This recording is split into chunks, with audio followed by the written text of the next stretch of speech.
Y'all watching this, obviously, especially if you're watching on Twitter and Twitter, go ahead and also subscribe to the YouTube channel.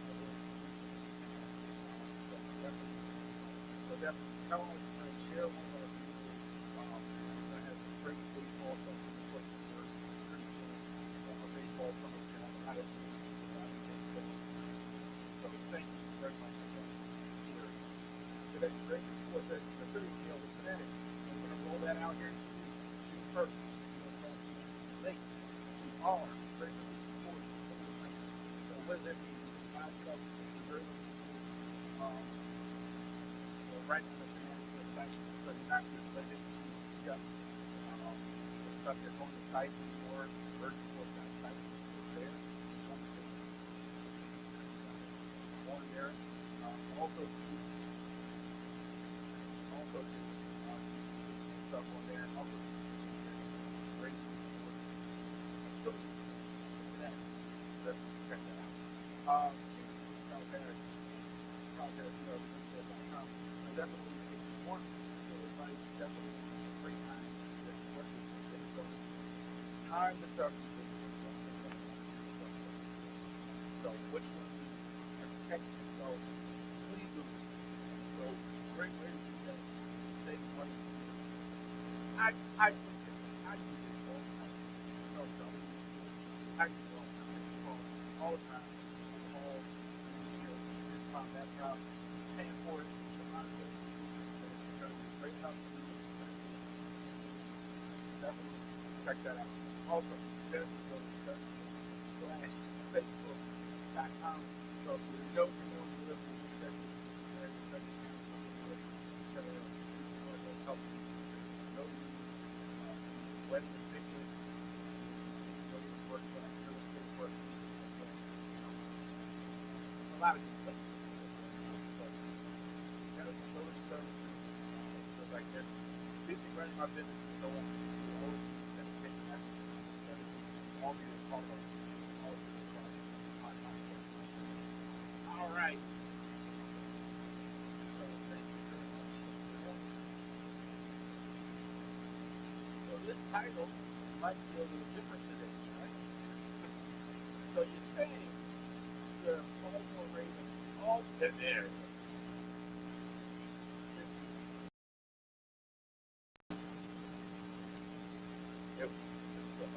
Baltimore Ravens All-Time 53 So we're going to go ahead and talk about, now that we're a little bit deeper here in Baltimore, finish with the draft, finish with free agency for the most part, Ravens did not have. So we're going to finish with all that stuff, and do a lot of stuff now going into next season. But sometimes, here we are in May, June, we're talking about football. I'd like to go ahead and talk about some of the great things.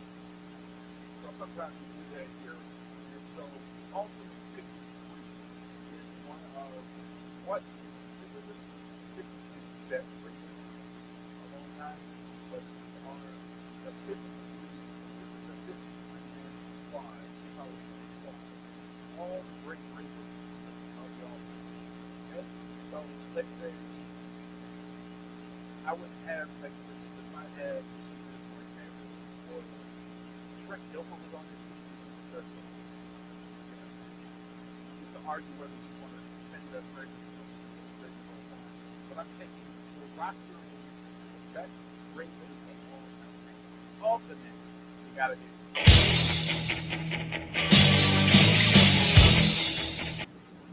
Love the ultimate warrior.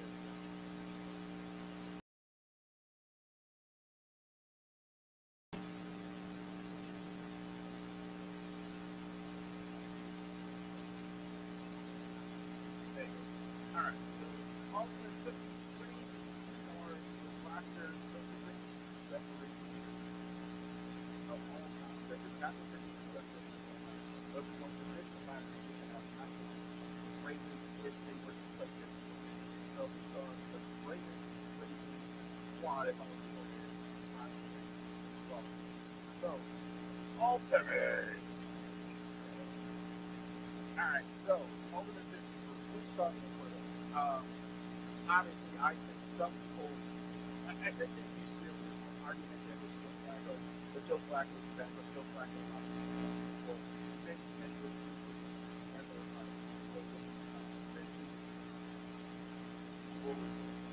but Joe Flacco wasn't necessarily going to the Hall of Fame.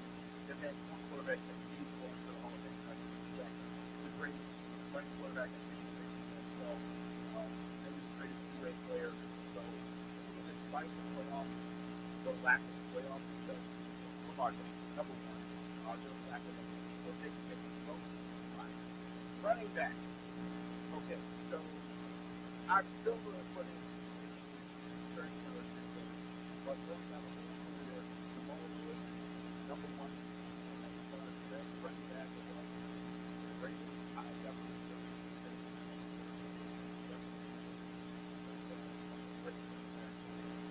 Ray Rice, Madison Center, said that last night. I was just thinking about you. Got to put in there. Check the number. Ray Rice, I think that's second best. Ray Rice, even though it's only one season, there's some things was the best season I saw. Derrick Henry probably wants to all things. I think over the years, they've been sticking it up a lot.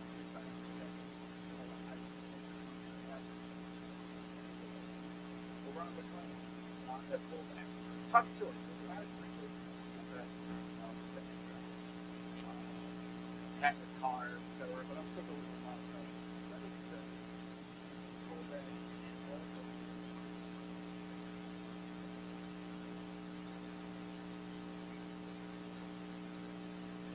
the fullback and also. Sorry about that. Now you can hear me. He's a good fullback, and also he can run the ball. So I think he was, out of all the choices, the best running fullback of all time that the Ravens had. So definitely you have McClain there. Wide receiver. Don't have a lot of great receivers, obviously, in the Ravens history. So we have some good receivers, but number one starting is Derek Mason. I think he was probably the most successful, had a great Ravens career. Another one, like Derrick Henry, former with the Titans. Maybe you think of a Titan, but I still think D Mace, I think you got to put him as the best receiver there. He's starting with Anquan Bolden. They started together. So I think that makes a lot of sense. Oh, boy. Steve Smith. Yeah, man. Steve Smith's having some problems here with women and all that, et cetera. But that doesn't take away from his Hall of Fame career. Steve Smith, I think, is the best wide receiver. I think third receiver, I think he's a guy you can put him in the slot. You can put him anywhere. You can put him outside. Quadri Ismail deserves his spot. I think, like you talk about, as far as the length of a Ravens career, probably the best one on the list you think about is just a Raven. Quadri Ismail, success around the 2000s when the Ravens won the Super Bowl. So definitely you got to think about Quadri Ismail. Torrey Smith, I thought it was a mistake when they let Torrey Smith go. I'm still putting him there. Zay Flowers may get much higher on this list, but not quite there yet. I got to put him at 6, Zay Flowers, but he makes the team. This is the guy that's going to take the top off the defense, Zay Flowers. So those are 6. I would roster those 6. If I'm taking 6 Ravens receivers all time, I would take these. Pretty easy for the most part here at tight end. 3 you can argue is Shannon Sharp. That was debatable whether it's Shannon Sharp or Dennis Pitta. I kind of gave a nod to Pitta because of his long career with the Ravens. I think he's more of a career Raven, where Shannon Sharp, as successful as he was, he's kind of thought of as a Bronco. So that factors into the list as well. Who's a Raven more through and through at times? In that case, when it's close like that, Shannon Sharp clearly had a better NFL career, but Pitta as a Raven, I take him third. I'm Mark Andrews over Todd Heap. Heap, I think these are the 2 most successful tight ends, no question about it. Heap not as successful. Heap actually took his team, was on the team when they actually won Super Bowl. So I think Heap, long career. Andrews, I think no question about it. I think these are the 2 greatest tight ends in Ravens history, no question about it as well. Offensive line.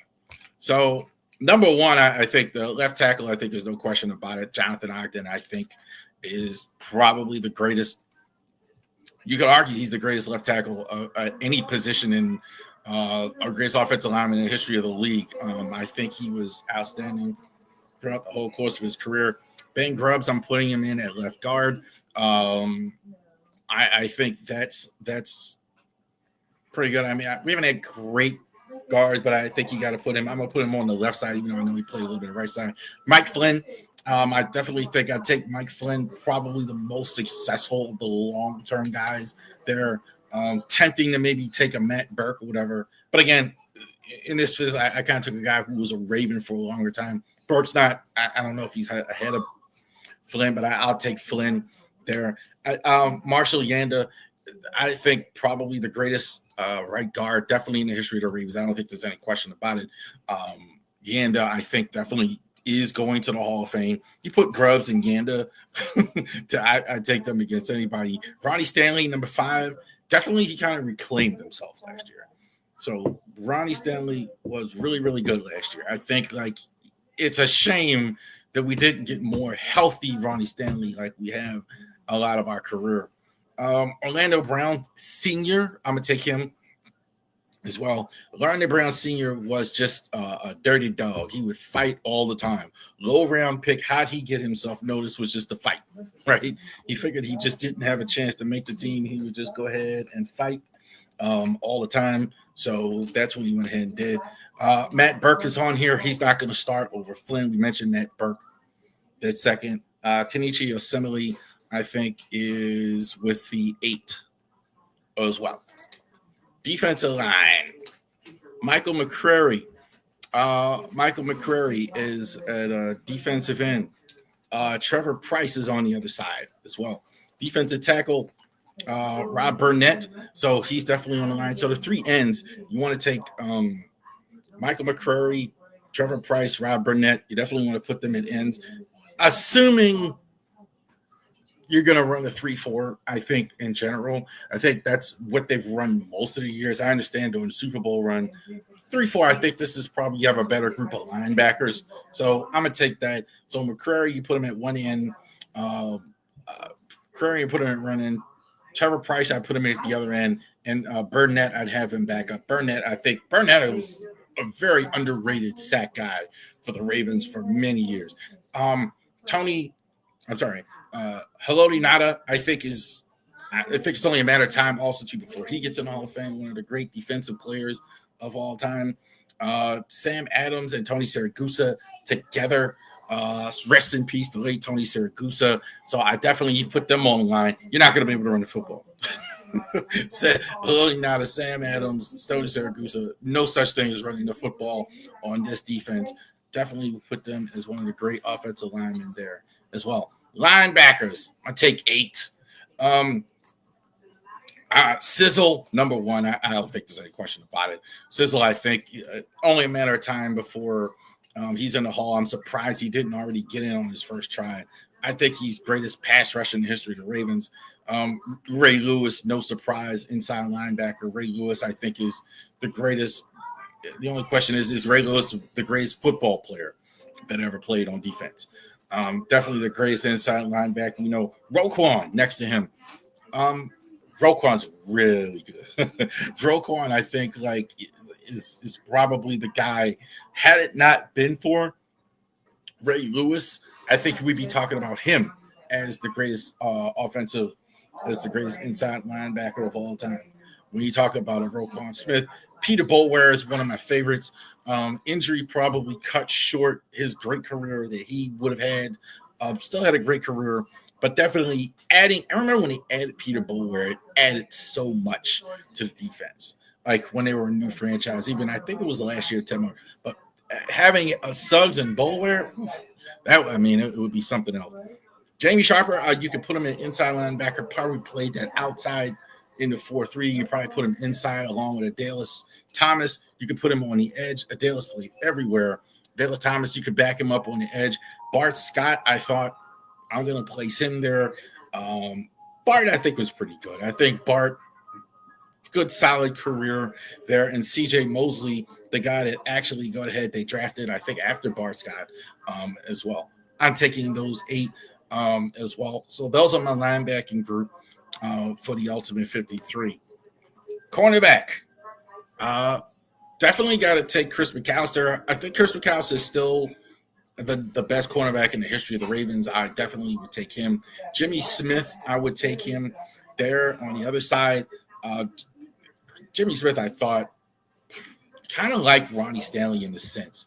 He was really good, but he had so many injuries. I think that's the only reason why he wasn't great or more of a higher revere. But I think Jimmy Smith, is a wonderful cornerback. Really liked watching him too. Really tough. Ladarius, I would definitely put in the slot. I think he might be the greatest slot corner the Ravens have ever had. Ladarius was very underrated too. Ladarius, he had a couple years where he was really a top shelf corner in the league, underrated. Top 5 for sure. Very underrated. Marlon Humphrey's there. Some people are going to argue with Marlon having him a little higher. That's fine. Those first 4, you can put them in any order, any spot. If you want to put McAllister, Humphrey, Webb, that's what I would do. But I got no problem. Dwayne Starks at 5. I think he was a partner for Chris McAllister. I think he'd fit in on any defense as well. I think him and Torrey Smith, had they stayed Ravens, I got to tell you, they would have been fantastic. All right. Ed Reed at safety. So definitely he's the leader of your back end along with Rod Woodson. So Reed, you could probably put at strong safety in this situation. You could put Rod Woodson in free. Rod was such a good tackler. You could put him anywhere. Reed, I think, is the greatest ball hawk, I think, in the history of the NFL. Not only was he fast, great instincts, everything as far as the league goes. Woodson, I think, was one of the greatest corners of all time. But with us, he was a safety. So he was a good safety, outstanding player for us. Eric Weddle, I think, probably was the guy after Reed as well. Reed, Weddle, I think, is one of the better safeties in the history of the NFL. I think he's very underrated. So many good years with the Chargers, solid career with us with the Ravens. He was a leader right away. So he's definitely a guy that can play. Kyle Hamilton, I think short tenure, but there's no question about Kyle Hamilton. I think I'm going to take him all day and twice on Sunday because he is outstanding in several areas at the line of scrimmage, catching the ball. Versatility, I think, is key. You can put him anywhere on the line. Chuck Clark, I think this is the thumper, the hitter as well. You may see Chuck Clark again here with the being a free agent as well. Last spot here, special teams. So we got 6 guys here for special teams. I'm going to take, obviously, the GOAT, Justin Tucker, as my kicker. Maybe there wasn't such a thing as a better NFL career as Justin Tucker had. Sam Cook, for so many years, not going to be with the team this year because no longer working with the squad, I don't think, as a coach anymore. Shout out to the late Jacoby Jones, rest in peace. I think he's a greatest kick returner. I think it's tough for me to go against Jermaine, but you talk about kick returner, I got to go with Jacoby Jones over Jermaine. I definitely want Jermaine as the punt returner, return punt in the Super Bowl. Great Turk, great Raven as well. Snapping the ball is Morgan Cox. Of the whole Wolf Pack is there. Sam Coke, Morgan Cox, and Justin Tucker. And here's a name you don't know. Now, Benny Thompson, I think, was one of the greatest. Like, some of you younger guys out there don't know the special teams guys, like a Bill Bates, like a Steve Tasker, like this. When we started the franchise, he was a great special teams guy with the Browns, and he became with us with the Ravens. Any team with Benny Thompson would work. You had to double team him on special teams. A great team career on special teams. There you go. The 53. So there you go. So those are the ultimate 53. So if I'm going to roster a Ravens team for all time, there you go. Those are the guys that I'm on my team, all 53. The Ravens with the ultimate 53 there as well. So that's our football discussion there this week, definitely. So definitely shout out to a lot of those guys there as well. Tell me what you think in comments and everything like that. Do you disagree? Would you start Joe Flacco there at quarterback? Would you have somebody else there? So definitely check that out there as well.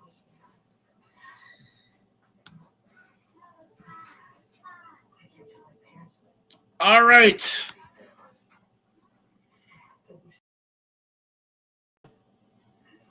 I don't know what's going on with that. All right. So definitely let's talk a little bit of what we don't do. So we all know as Baltimoreans there that the Preakness was last week. So definitely too, let's go ahead and catch a little bit of that here as well. So on the screen right now, what you're looking at is the Preakness. So the Preakness is a long history in Baltimore. One of the superstar horse races anywhere there as well. So the Preakness will be next year in 20 miles south of Pimlico, 20 miles south of Pimlico in Laurel Park. 2027 Preakness is expected to return to Baltimore as they rebuilt the Preakness race course. So actually very glad to see that they are doing something with that. What is going on?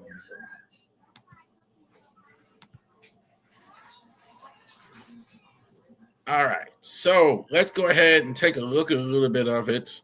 The last corner poll is what we at the end of the Preakness here. The last one at the old Pimlico here.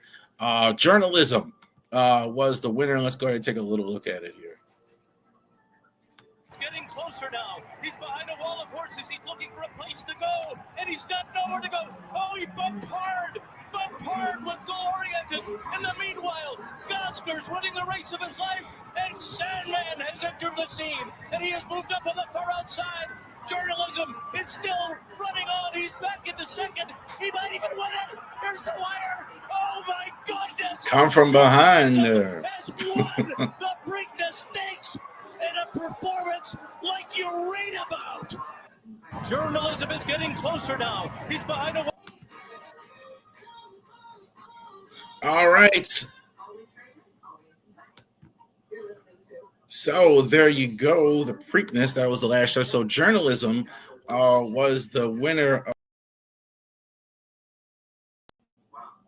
Journalism was the winner of the Preakness Stakes. So definitely check that out as well. So definitely you got one more here at the Belmont Stakes, but this is the last one they're going to have at the Old Pimlico. I know those of you know that grew up like I did in 1980s, you know, hey, they had half the season in Pimlico, they had half the season in Laurel, they had like 10 days at Timonium. So, and next year, Laurel, after all these years, is going to get his first Preakness Stakes. So definitely check that out as well. A lot going on there as well. I don't know why. Pulling up a slide is doing that every time. That's strange. This just happened just before it came on tonight, about 20 minutes. This was confirmed by ESPN. So Jim Irsay, I've been having good fun with Jim Irsay, the owner of the Indianapolis Colts. His dad, John Irsay, was the owner of the old Baltimore Colts, has passed away, it looks like. So this is just breaking in. So a lot of you may be just seeing this for the first time, where boy, I got to tell you, I mean, that last name, a lot of fans in Baltimore, definitely the older generation, like 50 plus, never got around that. What happened with the old Baltimore Colts and leaving town in the middle of the night? They used to show that every year. I think even if you watch the Baltimore 2, 13, 11, 45, those stations, they show it all the time. The Mayflower van leaving out in hours of midnight. So nobody would know they were leaving the old complex, what is now is the Ravens complex, leaving and going to Indianapolis, taking all this stuff. So now that was not him, obviously owning the team at the time. It was his dad, John Irsay. So Jim Irsay inherited the team after he went ahead and went to Minnesota. I'm sorry, Minnesota to Indianapolis. So died pretty young here. He was 65 years old as well. So yeah. So I had great fun with Jim Irsay. Honestly, I didn't think he was a great owner. I will say, shout out. I will say though, to him, he's one of the few owners in the league that really told it like it is. That I could respect. I didn't think he was right a lot as an owner, but I can respect anybody running their business and front facing and being honest about how they felt about things. And Irsay a lot of times was, even to his detriment. But our condolences, obviously, Ravorisports Sports to the Irsay family and everything as well. So definitely can't go past that. It was a piece of Baltimore history there as well with the Irsay family. So just added that here at the end.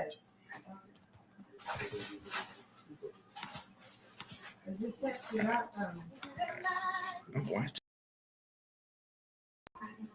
doing that every time? All right.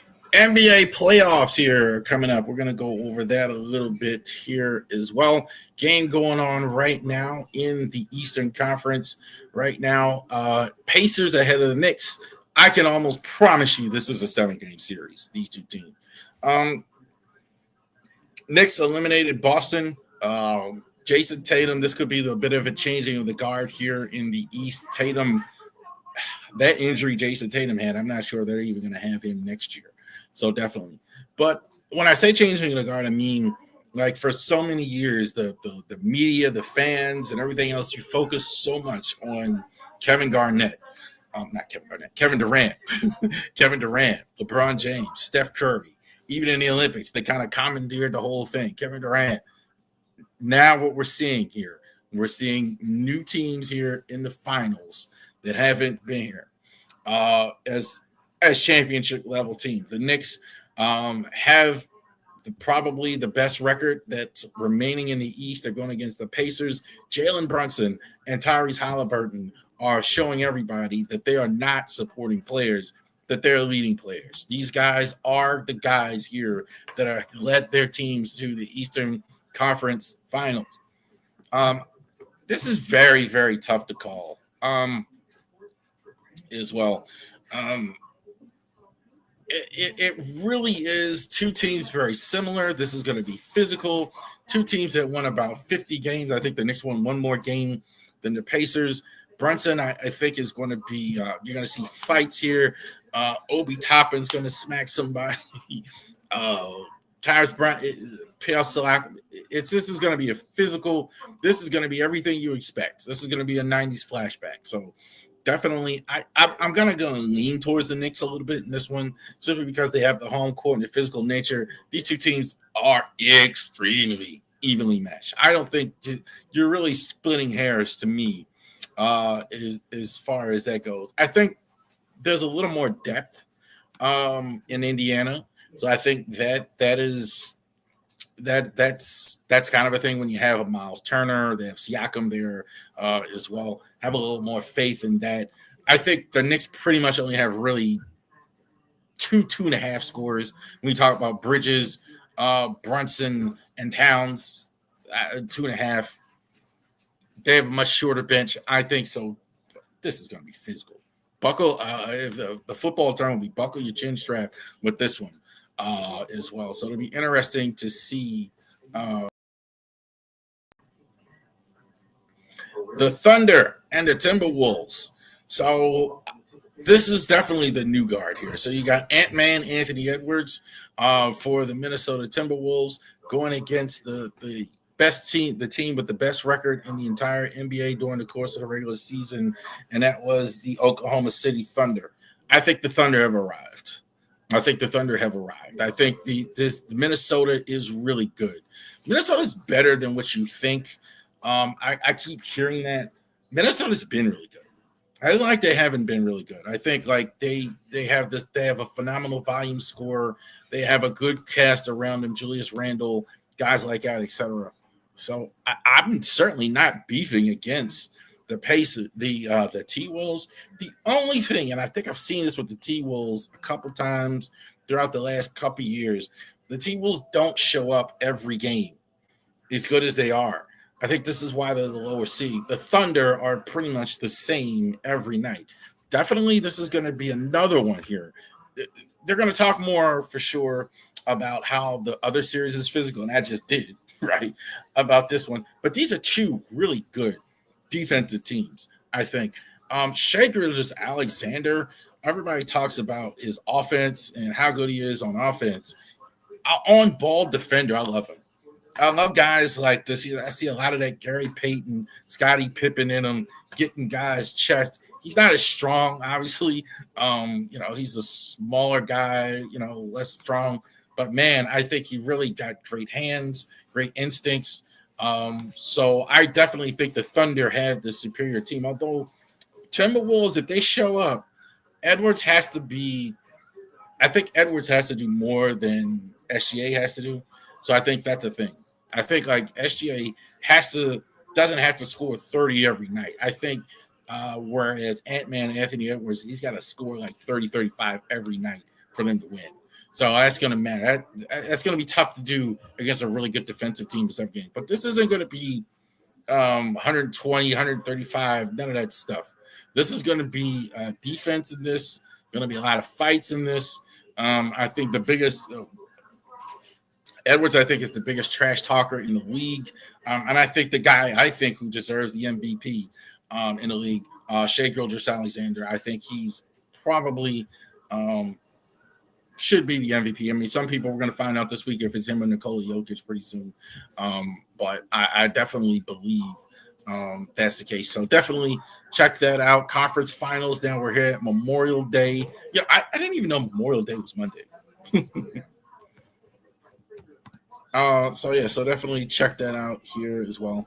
I definitely like the Thunder. So I do think it's Knicks Thunder in the finals. Very close. The East series is going 7 games. This one is going about 6. I think this will be a little bit more decisive. So definitely, absolutely check that out. Mavs win the lottery. So last week, the Dallas Mavericks actually go ahead and won the NBA draft lottery. Everybody's going with this conspiracy theory. It was a fix. The fix is in, et cetera, et cetera. It must have been fixed, blah, blah, blah. It wasn't fixed. These guys would be done in a minute in the fix. I would say they got lucky for sure. Because now everybody can stop talking about the horrible trade they made. Now they're getting Cooper Flag on their team. So tremendous luck by the Mavs actually going ahead and getting the number pick. The Wizards had the best odds of not getting it. I think what could be interesting from that, I don't think you get Cooper Flag because I do think Dallas takes him first, unless they trade the pick for whatever reason. Which, if you're trying to lose, maybe you're trading the pick. But if what I think could happen, what I am hoping for, is that Derek Queen actually goes to Terps. I think Derek Queen definitely could be a top 5 option. So it'll be interesting to see if they actually go that route.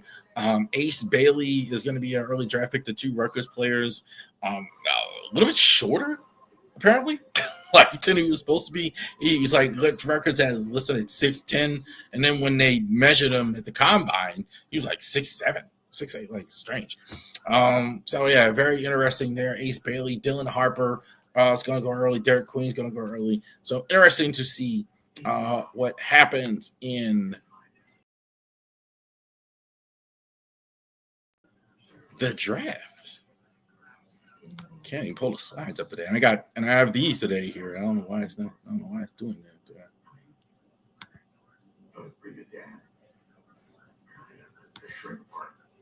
All right, so let's go ahead. So I know what we're all thinking about here and worried about is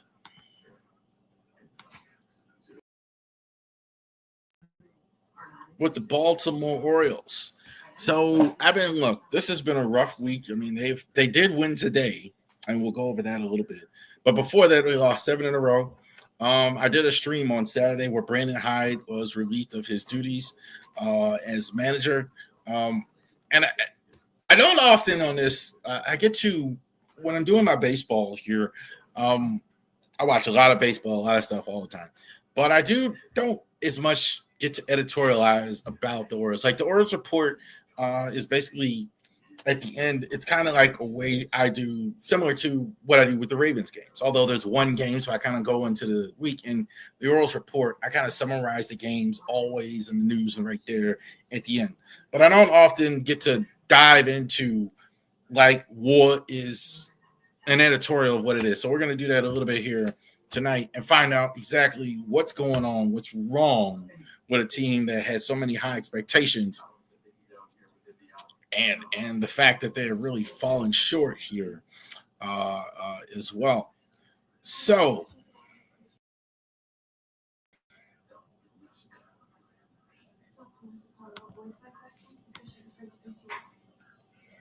let's go.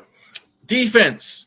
So we're going to go over 6 things here. There are several things, but I think there are the 6 things here that are, I think, issues with the team, why you're not winning, why you're where you are. 15 wins, I think it's 16 wins and 31 losses, last place, etc. What's going on? Number 1, I think, is something that's talked about not enough in baseball, and that's defense. Defense, 22nd in errors in the 22nd in MLB with 27 errors, 21st in fielding percentage. So you're not getting the job done on defense at all. There look like there are some injuries with that, but like Heston Kjerstad just isn't good on defense. Part of the problem with Kobe Mayo up and down, he's not good on defense. Holiday, I think, has gotten better on defense as well. Adley gets grief. I think he's okay. I don't think he's. I think some people think he's a terrible defender. I really don't see evidence of that. We're gonna get to Adley for sure as well. Gunnar, I've never really liked at shortstop. I think I always liked him better at third. I don't think he's as good. So there's a question there. I think also too, Third base has been a revolving door. You've had a lot of guys. You had Urias, you had Rivera, you've had a lot of guys there as well. Mullins is fantastic in center. Right field, you've had a lot of injuries, a lot of revolving door. And so you haven't fielded the ball well. You don't have the continuity. I see a lot of that type of stuff. Missing the cutoff man, a lot of simple mistakes on base, lots of getting errors. So defensively, I think it's errors. We're listing this kind of least to greatest in terms of the problems the Orioles have. Second, timely hitting. I think that's a key. Offensively, you're not as good as a whole. I think so. You look at the stats here, 25th, and this was as of before the game today. I put this here before the game today. So 25th in total hits. This is in the entire MLB. 21st with runners in scoring position. Thought it was worse than that. The game that got Brandon Hyde fired that Friday, they left 15 runners on base.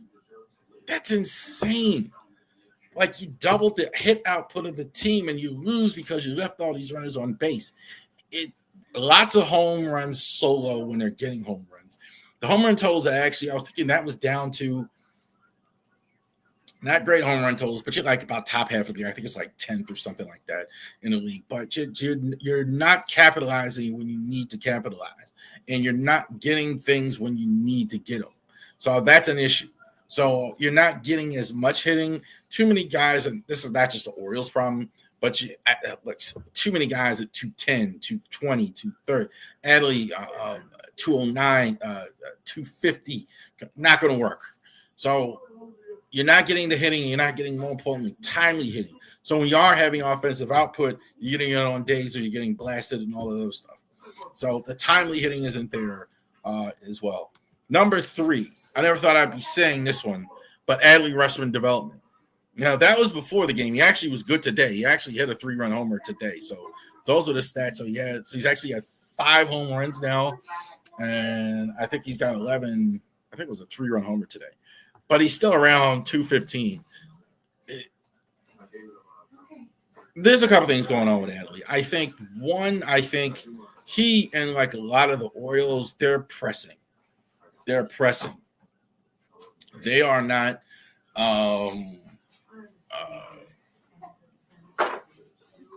Adley was so good for so many when he first came in the league, and with a lot of things, with batting eye.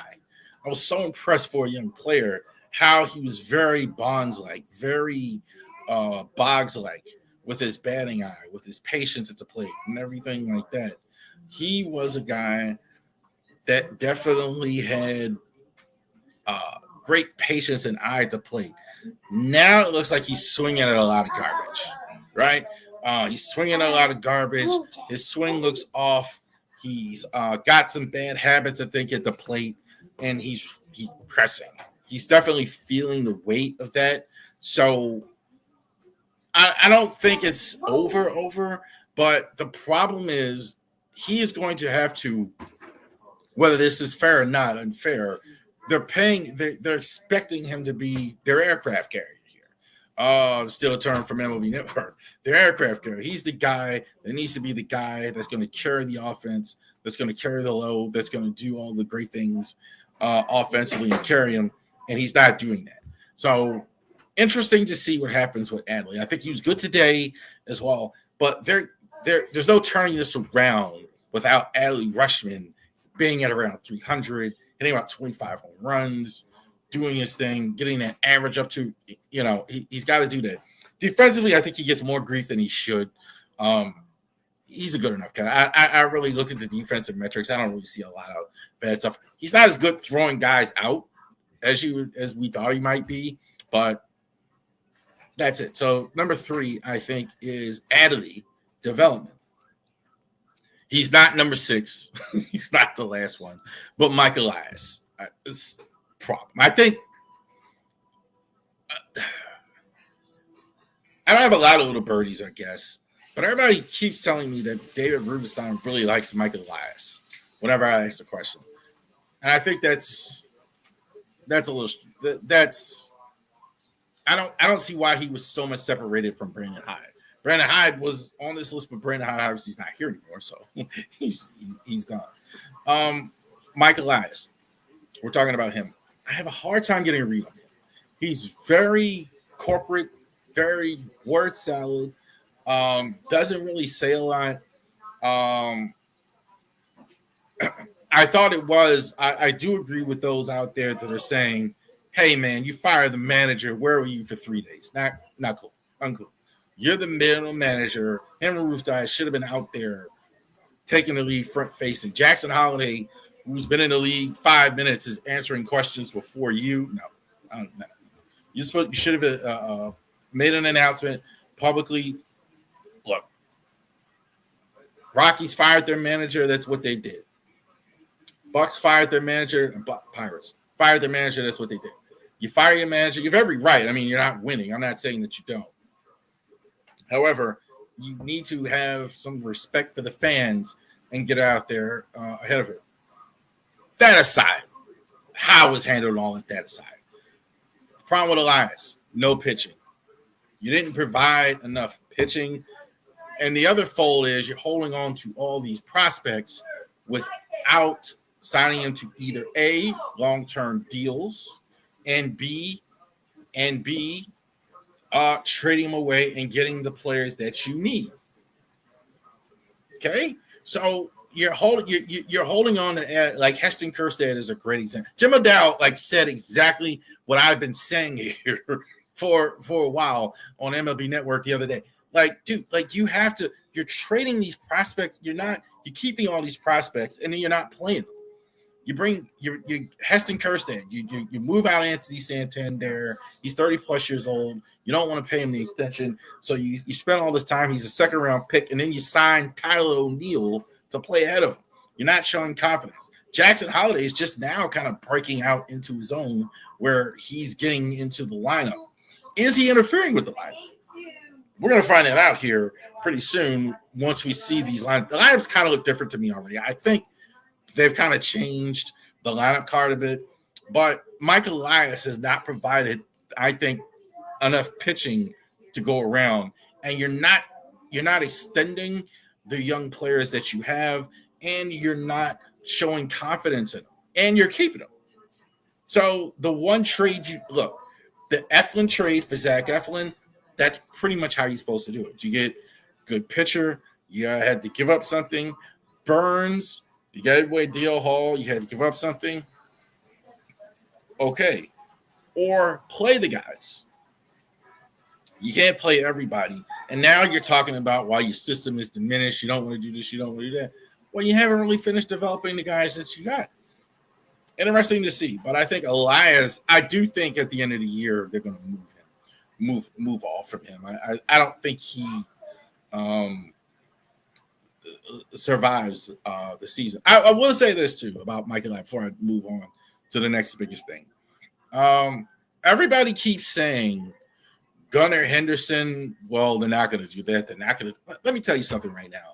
If I'm the Cubs, Dodgers, Mets, whatever team is looking for help at the deadline, I'm asking about Gunnar Henderson. I'm not saying they're going to do that. I don't think so necessarily, but they definitely got to think about that. They definitely got to think about that. And it's definitely going to see, are you going to be rebuilding for real? Are you going to be a quick rebuild? Interesting how they feel about Elias. Everybody keeps saying to me, though, that they really like Elias. Everybody I talk to. So interesting to see. We're going to have some interviews. We're going to have some more people on there, experts on this, on the channel here pretty soon that are going to go over these type of things. Number 5, I think, is injuries. This is definitely out of their control. There's no way they predicted, obviously, all of the injuries that they've had. There's just no way. In baseball, obviously, you do expect some guys to get hurt, some guys to miss time, not play, all that, etc. You don't expect all the names that they've had. I mean, it's just really crazy. All the injuries that the Orioles have had. They got Andrew Kittredge back today, so he's back in there. But Tyler O'Neill's on the IR. Trevor Rogers has been on the IR. Zach Eflin's been on the IR. I'm sorry, Tyler O'Neill, he's had 2 stints on the IL. You're without Colton Cowser. He's starting here back soon. You've been without Colton Cowser most of the season. Brandon Young has been on IL. I'm just reading him down now. Andrew Suarez has been on the IL. It's crazy. Like all these names here, they've been on IL. Gunner has been on IL. They still don't have Tyler Wells on IL. You may not have him. Bradish, you may get him. Kyle Bradish, you may get at some point. Grayson, Michael I said he may start throwing soon. They just had a ridiculous amount of injuries. So that doesn't matter. As frustrated as we all are with the offense, the pitching, and all that stuff, etc., when you have that many injuries, that matters. That's a thing. That's not something that's made up or people are going past or whatever. The injuries are for real. And when you have that much loss there, I mean, you're losing half your outfield, you're losing 2/3. That's a lot. Your backup catcher, you haven't had Sanchez, a lot. So I think that's factoring in. As much as we don't like hearing that as fans, that's true. That's not the biggest problem. The obvious, to me, the number one biggest problem is the starting pitching or lack thereof. Look, you gambled. You traded a haul away for Burns. Corbin Burns is an ace. They let him go in the offseason. So you're thinking you're going to have Grayson. Now you don't have him. And you went ahead and you spent 1-year deal on Charlie Morton, 1-year deal on Sagano. Sagano, I think, is probably in the best pitcher. He's definitely in the rookie league consideration. A complete train wreck for Charlie Morton, although I guess he's been better lately. Kyle Gibson, so you bring him in. He's already been released. Like, the pitching is not working. Not at all. The relief pitching I'm less on because you're chewing up your bullpen, as you used to say, with the starters. 2 games in a row with the Nash, your starter just knocked out in the first. I don't know what that was yesterday where you got Keegan Aiken pitched. It's just a mess. Total mess. And I don't see this part getting better. I see a lot of those other things fixable, manageable, but I don't see how you get much better. The only hope is that you get Grayson and Bradish back at some point. I don't know if you're going to have them at all. Certainly not in the first half here. We're almost in June now. So that's the biggest problem, I think, and going forward. And they did not, throughout the years, I've been talking about this the last couple of years, you didn't fill your team with enough starting pitching. You didn't do that. I didn't even realize that they had – Michael Ice hasn't even had pitchers from his drafting that are major leaguers. Like Grayson was Stan Duquette. No, you don't have pitching. You don't want to spend money on pitching. I understand why you're taking draft picks on outfielders because they hit more, right? But if you do that, then you need to say, hey, we're going to spend resources on pitching. We're going to go out. We're going to get a Blake Snell. We're going to go sign Corbin Burns. We're going to do those things.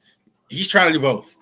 So those are all the issues with the Orioles that they have in terms of the long form. Just keep the faith. Keep the faith with the Orioles report. So this is what happened this week in the report. That was before. We're going to do the whole league. And this is kind of what happened this week. Mentioned it, Chase McDermott last Thursday was optioned to AAA Norfolk, even though he came back. Kittredge was sent on a rehab assignment to Norfolk as well. So we're definitely there. So he's on his way back here. So just keep watching. And obviously the big news, we're not going to talk too much about this, but Orioles fired Brandon Hyde on Saturday. I did a whole video on that.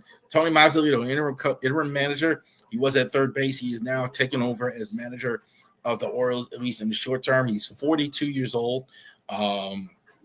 We will see. Never been a major league manager. Been a minor league manager. Been a coach in the majors as well. Hayes spoke of Mike Elias. He said it's been a tremendous accomplishment. He deserves a ton of credit for forever. But we thank him, and we're going to miss him very much. But the Orioles, given the Orioles record this season, there was a decision that had to be made.